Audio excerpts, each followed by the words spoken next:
everybody, and welcome to the Glory Reds podcast. And it's your boy, Don Benito, the guru, the prophet, everything. Yay! Liverpool 1, Manchester United 2. Let's bloody go! Woo! Tell you what, that win felt like crack Coca-Cola. It felt so good. I woke up today feeling fresh. Oh, yes. Everything just feels good. The air is fresh. My blood is fresh. Everything has regenerated. Everything is good. I am healthy. I spoke to God. Everything is good. I am happy. It is a good day. Woo! Wow. Manchester United go and snatch an epic win at Anfield. Do you know what that means, ladies and gentlemen? Do you know what that means? It's been 10 years since we've been there and snatched a point.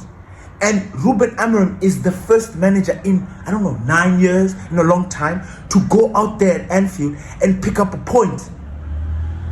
Now, for the untrained eye, they might think that this was a fluke. God forbid. Now, let's break it down. Let's talk about the game. Let's talk about everything that panned out yesterday. Because, look, a lot of people were worried. They looked at the starting lineup. Everybody was panicking. I saw all of that. I literally saw it. I watched it. I watched it in the group. I watched it on social media. I saw everybody panicking. And I didn't. I literally did not panic. I looked at the starting lineup. I was like, interesting. I was happy with my midfield. I was happy with the squad. I kind of had an idea of why certain players didn't start or certain players started. I had an idea. And when I started watching the pre-game interviews, I got a sense of it. And that's when my confidence just shot up the roof. I was like, what? We are winning this. We are beating. Something is up. There is vulnerability. In the words of Enzo Maresca, there is vulnerability there. There is vulnerability. Now, Liverpool were not a walk in the park. Liverpool had their chances. Liverpool hit the woodwork like 3 times. Liverpool had what you call or describe a bad day at the office. A bad day.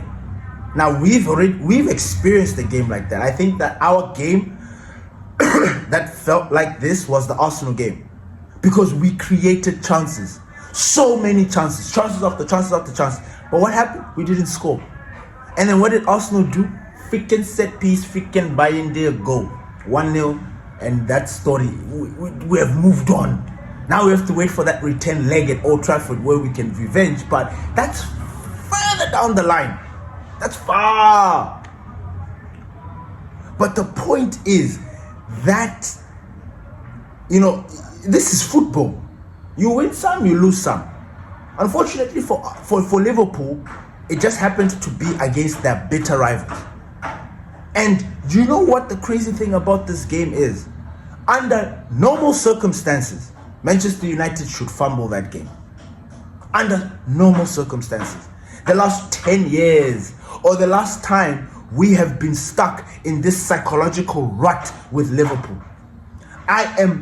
Yesterday's win meant so much for me. It was deeper than just beating Liverpool at Anfield. It meant everything. Because for the longest I can remember, Liverpool psychologically have had us. Man, they've always had our number.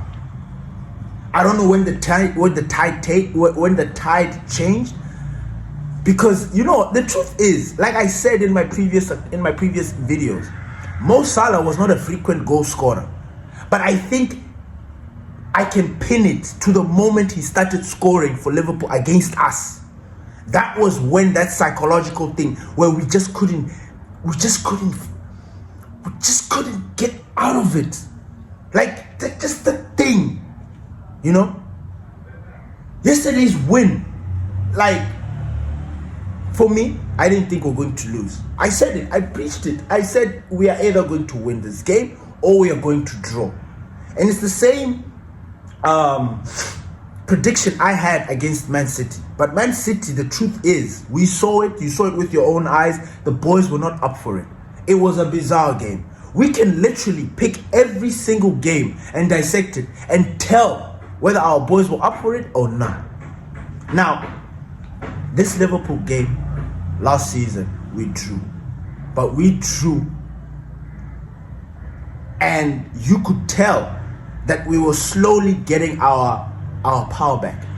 Like pulling the tug. You know the tug of all that rope? We were now pulling it like, hey, relax. Relax yourself. We are Manchester United. You know, last season we should have won. Last season, Harry Maguire should have won it for us. He missed the sitter. But do you see how beautiful football is? Do you see how the gods return the favor? Yesterday's game, truth be told, we wanted it more than Liverpool. I'm sorry. If you look at both teams, and yes, you're gonna say that Liverpool had their chances. They were bombing us, but to no avail. If you look at both teams separately, and you look at what each team did separately, Manchester United had one of the best games ever, a bomb game. Our players were very disciplined. Our players were playing for each other. Yes, there were moments, and I'm not even going to dwell on those little mistakes, because I particularly, and you guys know it, I particularly am not a big fan of Diego Dalot. I think it's been now 5 years now. I'm not a big fan. But yesterday I was okay with it. I was cool with it. I looked at it, I'm like, you know what? I don't think Dogu can deal with Mo Salah in the beginning stages. I don't know. Dogu has got... Look, he's the future, and I understand that. But he has got something about him that's a little bit off.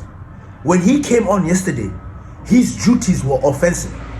They had nothing to do with anything defensively. Yeah, he did it because he's a defender. He was tracking back. But his job was offensive. You look at Dogu's game yesterday, he was just bombing forward when he came on, which is a strategy. You look at Dalot. Dalot didn't really shine. He had his moments, yes, misplacing passes as usual, you know, the typical Dalot game. But that left channel was quiet. Mo Salah, too. Now, it was not only Dalot, it was Luke Shaw and Dalot. That left hand, they shut him up. Where everybody was panicking. You see, here's the thing. Here's the route that I've taken. I don't have my badges. I have not yet gone and received my badges in football coaching. Who am I to come here and keep on questioning every single thing? And that's the thing about us Manchester United fans. We are like to question everything. We are winning, but we should have done this, we should have done this. We're not appreciating the season that we have in front of us. Look, understand this. A lot of people are complaining about the substitutions. The substitutions were so... Yesterday we had the perfect substitutions. I don't think I've ever said that. The perfect substitutions to the game that you could see that was unfolding before our eyes. We sit there every time complaining, saying the gaffer should have done this, the gaffer should have done that, the gaffer should have done that. We give him praise, but we're like, nah, if we want the future. And you're failing to understand that Manchester United is not in Europe. Understand that. We're not in Europe. Every player in our squad is important. We just coming out a pandemic of injuries. Do you understand? We're coming out of some very bizarre, weird shit in our club. And the manager is managing. He's managing minutes. He's managing everything for these players. And I am so happy that we've got all our players available. Yes, one or two are missing, injured, but everybody is available. That is the beauty of what is going. People are complaining, oh, why did Harry Maguire start? Do you guys know that Lenny Yoro has got, well, he's prone to injury. Yes, he is. Now, I'm not saying that as a definitive because we just got him. And when he was at Lille, I don't remember hearing or seeing a lot of these injuries. He's just picked up something. That thing has not yet been resolved. If Yoro keeps on playing a lot of games, high intensity, what picks up injury, we're going to be there thinking, oh, Yoro. No, it is good that we have everyone. Mazraoui, I thought Mazraoui was going to play yesterday. I thought Mazraoui was going to come in and make a little cameo, maybe for Delo, you know. I didn't think Dogu was going to come on, you know. But he didn't. And we know that Mazraoui is cooking. He's back fit. He just wasn't fit for this game. But we know moving forward, the next coming games, he's going to be available, which means our squad is even more strong.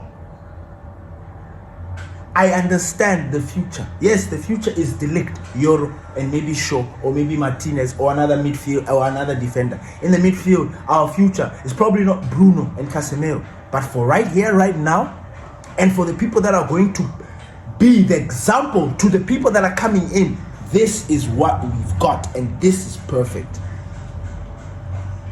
I'm not hearing anybody complain about Bruno and Casemiro. I'm not. Everybody thought that they were going to die yesterday. We thought that they were going to be absolutely pillaged. What happened? What happened? Absolute masterclass. Bruno was disciplined. Casemiro was disciplined up until the moment he was now getting tired and he was picking up those cards and it was time for him to go. But the substitution, Ugarte comes in, the ball collector or the cleaner, just comes in and just Bruno slowly towards the game was getting tired. Another positive. Bruno doesn't play 90 minutes these days. Yeah, he plays 80, but he doesn't play the whole entire game. We are giving a rest. This is good, people. And the gaffer said, stick with your narrative. I'm not changing. Just because you see us winning and beat Liverpool, stick to your narrative. The thing that the narrative that the media and a lot of you Man United fans follow, stick to it. Stick to it, because you don't want to be us when we lose. You don't want to be with us when we lose. When we win, you are quiet, just sneaking in and just being like, being cozy. Nah. I'm sick and tired of this flip-flopping. This flip-flopping is what is causing an unnecessary divide in our fan base. We need to be united at this very particular moment. We need to be united. United, we stand. United, we are strong. I am telling you, this is the beginning of something new. I am telling you. Don Benito is telling you. We are changing. Brighton is next.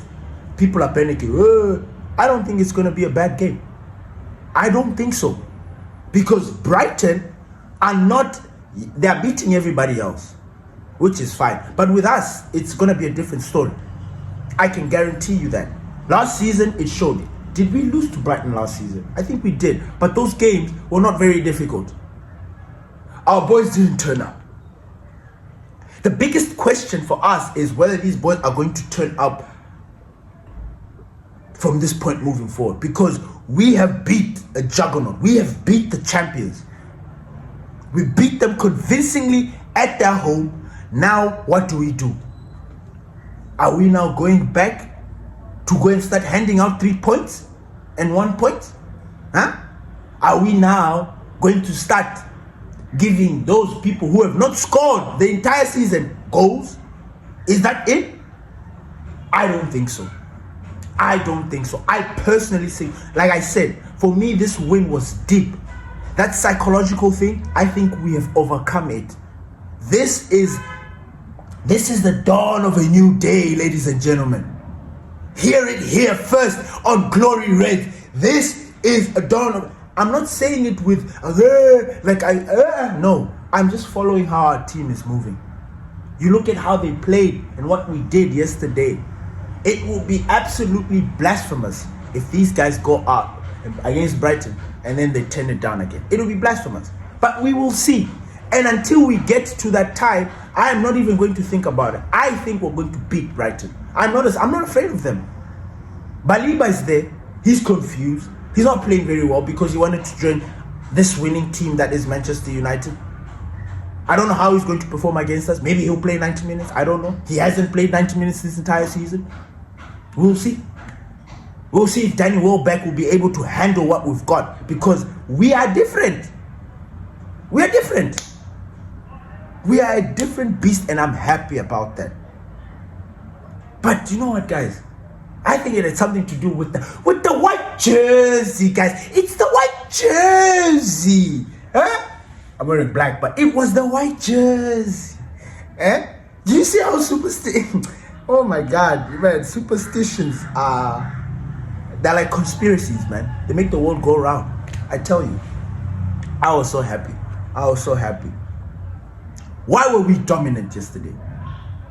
I think it moves down to one little factor. The boys were up for it. The boys were playing for each other.